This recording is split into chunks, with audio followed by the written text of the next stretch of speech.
जय श्री गुरुमुक्तु, स्वागत है आपका हमारे चैनल आत्मा के सफर में। देखिए, नाम जप से आपके भीतर की कई प्रकार की बुराइयां नष्ट होती हैं। कुछ एक ऐसी बुराइयां हैं जो आपके जीवन में अगर थोड़ा लंबा समय तक रह जाए तो वास्तविक रूप से आपके जीवन में काफ़ी सारे बदलाव कर सकती है और काफ़ी सारा परिवर्तन भी कर सकती है, वो भी गलत तरीके से, सही तरीके से नहीं। ये आपके जीवन में कुछ क्षतिग्रस्त स्थितियाँ ला सकती है जो कि आपके जीवन जीने के तरीके को बदल सकती है। आप कैसे? देखिए, कुछ बहुत ही भारी गलतियाँ होती है और कुछ छोटी एक-आध गलतियाँ होती है जो होती रहती है और वो निस्संदेह होती है, जीवन जीने के ढंग से होती रहती है। लेकिन जब आप कुछ लंबे संघर्ष तक ये गलतियाँ करते रहते हैं, तो आपके जीवन पे बहुत भारी नुकसान हो सकता है। समझते हैं इस चीज़ को किस प्रकार से? देखिए, नाम जप करने से सारी गतिविधियों को विराम लगेगा और जो अच्छी चीज़ें हैं, वो होने लगेगी वो स्वतः। क्यों होने लगेगी? क्योंकि ये भगवान का नाम है और भगवान के नाम में जो भी भगवान के एक अंतराल रहता है, एक सर्कल रहता है, उसके अंतराल के भीतर अगर जो कुछ भी चीज़ आएगी, वो पवित्र होंगी और उसका अच्छा इम्पैक्ट आपके जीवन पे पड़ेगा। कैसे समझते हैं? जैसे कि आप निरंतरता से कुछ गलती किए जा रहे हैं और आपके भीतर कुछ गलत थॉट आती है, गलत विचार आपके भीतर आ रहे हैं और कुछ नेगेटिव किस्म का आपकी विचारधारा बन चुकी है समाज के प्रति, परिवार के प्रति, अपने सगे-संबंधियों के प्रति। ऐसी स्थिति में आप वो देखिए, एक आधी बार आप स्वयं के बारे में भी गलत सोच पड़ते हैं, ये आपको कभी नहीं करना है। ये सबसे बड़ी गलती कि आप स्वयं के बारे में गलत सोच बैठते हैं, ये आपको कभी नहीं करना है। दूसरी चीज़ कि एक साधक जब एक ऐसे एनवायरनमेंट में फँस जाता है जहाँ उसको होना नहीं चाहिए, तो क्या होता है कि वो काफ़ी सारी गलत चीज़ें करने बैठ जाता है। आप स्वयं देख सकते हैं कि आपके भीतर अज्ञान का प्रवेश होता है धीरे-धीरे। अज्ञान का प्रवेश का मतलब कि किसी चीज़ में सोच समझ कर उसका निर्णय ना लेना, सोच समझकर किसी चीज़ को नहीं बोलना और अज्ञानवश कुछ ऐसी चीज़ों का सहयोग करना जो कि आपके लिए कोई भी कार्य नहीं करेगी, आपको कभी भी फ़ायदा नहीं देगी। आप उनके साथ हो जाते हैं, ये वास्तविक रूप है और आप सभी के साथ होती है ऐसी गलतियाँ। नाम जप एक ऐसी चीज़ है जो कि आपके भीतरी सुधार के साथ-साथ आपकी बाहरी आवरण को भी सही करने में काफ़ी सहयोग करेगी। देखिए, बाहरी आवरण क्या हो गया? देखिए, अगर जिस साधक ने ये बात मान के रखिए, किसी भी साधक ने ये ठान लिया कि मैं अंतर्मन में प्रभु का नाम स्मरण करता रहूँगा, अपने इष्ट का नाम स्मरण करता रहूँगा। अब इसका फ़ायदा क्या होता है कि जो इस क्रियाविधि में, इस कार्य में आगे लगा रहेगा, जितना आगे रहेगा उसका उतना ही फ़ायदा है। इससे फ़ायदा यही होता है कि वो साधक निरंतरता से अपने जीवन में कुछ सुधार करने के लिए स्वयं प्रयास कर रहा है आगे बढ़ने के लिए।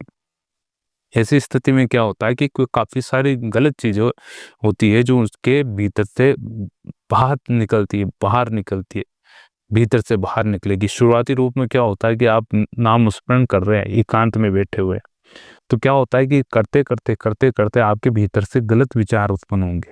गलत विचार क्यों उत्पन्न होंगे? क्योंकि वास्तविक रूप से आपके अंदर जो चीज़ पहले भरी हुई रहेगी, वही तो बाहर निकलेगी। अर्थात जो भीतर भरा हुआ है, पहले वो बाहर निकलता है। यानी जो भी आपके भीतर, जो भी आपकी गलत सोच है, गलत विचार है, वो आपके उभर के बाहर आने लगेंगे। वो निकल रहा है, गंदगी है ना एक प्रकार से। यानी आप साफ पानी, जब भी एक गिलास, गंदे पानी के गिलास में जब एकदम साफ मीठा पानी डालते हैं पीने लायक, तो क्या होता है कि वो छिछल जाता है, पानी चारों तरफ से छिछल जाता है और गंदगी दिखने लगती है। और उसको अगर साफ पानी को अगर आप डालते रहेंगे, तो क्या होगा कि वो गंदा पानी पहले बाहर निकलेगा। डालते रहेंगे तो गंदा पानी एक बार में, एक समय होगा कि वो गंदा पानी पूरा बाहर निकल जाएगा और एक स्वच्छ जल बचा रहेगा उसके अंदर, वो पीने लायक होगा। इस प्रकार से ही आपके जीवन में ही होता है। नाम जप का असर भी इस प्रकार से ही होता है। जब आप निरंतरता से भगवान के नाम से जुड़ जाते हैं, आप उसका स्मरण करने लग जाते हैं, वाचन करने लग जाते हैं, मनन करने लग जाते हैं भीतर, तो सर्वप्रथम आपकी बुराइयों को बाहर फेंकता है, जिसमें से ईर्ष्या होती है, द्वेष होता है, लोगों की निंदा होती है और चतुराई से काम लेना होता है, बुद्धिमत्ता को अधिक बढ़ाकर कुछ निर्णय लेने होते हैं और काफ़ी सारी चीज़ें हैं जो जिन चीज़ों पर आपको विराम पाना चाहिए।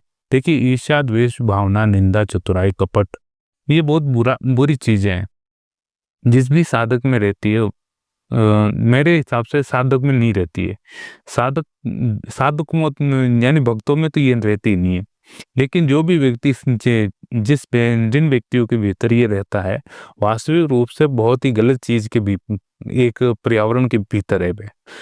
बहुत ही गलत एक एनवायरनमेंट वो क्रिएट करता है, जिसमें कौन फंसता है, सब सर्वप्रथम कौन फंसता है भाई? सर्वप्रथम आपके क्राइटेरिया में जो भी आ रहा है, आपके परिवार वाला आ रहा है, आपके बच्चे आ रहे हैं, आपके गुण, आपके संस्कार आपके बच्चों में जाएंगे, आपके परिवार वालों में दुखद प्रक्रिया, दुखद मोड़ स्थिति करेंगे, अब झगड़े होंगे उनके भीतर, आपके समाज में आपसे झगड़े हो चलते रहेंगे। क्योंकि देखिए इम्पैक्ट तो पड़ जाता है ना किसी चीज का, कि नहीं ये व्यक्ति इस आचरण का है, सब समझ जाते कि नहीं ये व्यक्ति किस आचरण का है, आप में क्या चीज किस प्रकार से कितनी चतुराई है, तो समझते हैं। आजकल क्या समझदार हो गए सब, समझ जाते एक नज़र में, एक बार बोली चाली में सब समझ जाते कि नहीं किस प्रकार के हैं आप व्यक्ति।